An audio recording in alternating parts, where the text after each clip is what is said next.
I had worked for Thomas Keller for a number of years. I moved to the city. I moved from Napa Valley down to San Francisco to go work for Michael Mina, another obviously highly accomplished chef with Yes. many restaurants, great organization, and including more of the sort of higher end fine dining, sort of Michelin starred varietals. These restaurant groups and these restaurants, especially when you're operating full service fine dining restaurants, they require just an awful lot of effort. And obviously a big team, but just an incredible amount of dedication and buy-in and just, hard work. And those environments can be, in both ways, intoxicating in both a positive manner because you're surrounded by all this incredible talent and great energy and this sort of drive to sort of showcase extraordinary food and wine, but on the flip side, there's a somewhat of a human toll in terms of just the sheer amount of hours, and commitment, and basically the majority of your sort of life, in that time sort of gets focused on this job, Hmm. that ultimately, is for, an employer, and this isn't yours. You're not a partner, you're not an investor, Hmm. you're an employee, and that can be challenging, for people with respect to their lives outside of work.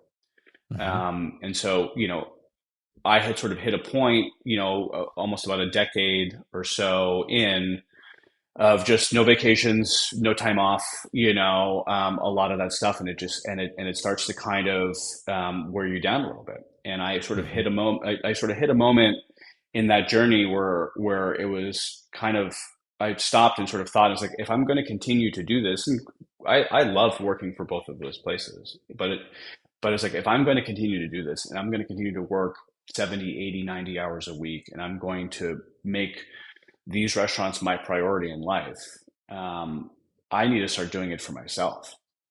And so that was kind of the big turning point, because I didn't mind the nature of the work. I didn't mind the hours. I was certainly used to it.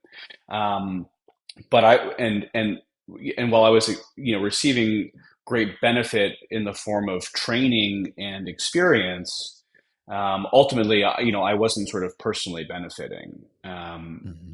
And so that started the path of, thinking about what I wanted to do.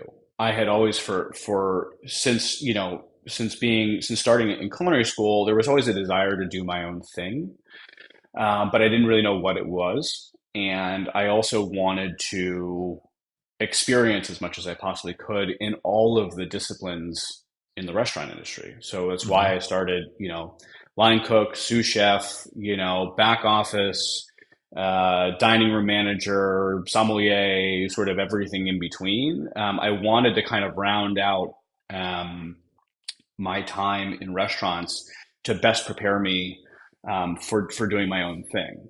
And that's always the advice that I give, young folks that have an interest in starting their own, restaurant or whatever it is go out and work for the absolute best people that you possibly can, learn as much from them as you possibly can, be able to, experiment and sort of screw up and learn from your mistakes on someone else's dime, and those are a lot of things that will best prepare you for your own path in, entrepreneurship.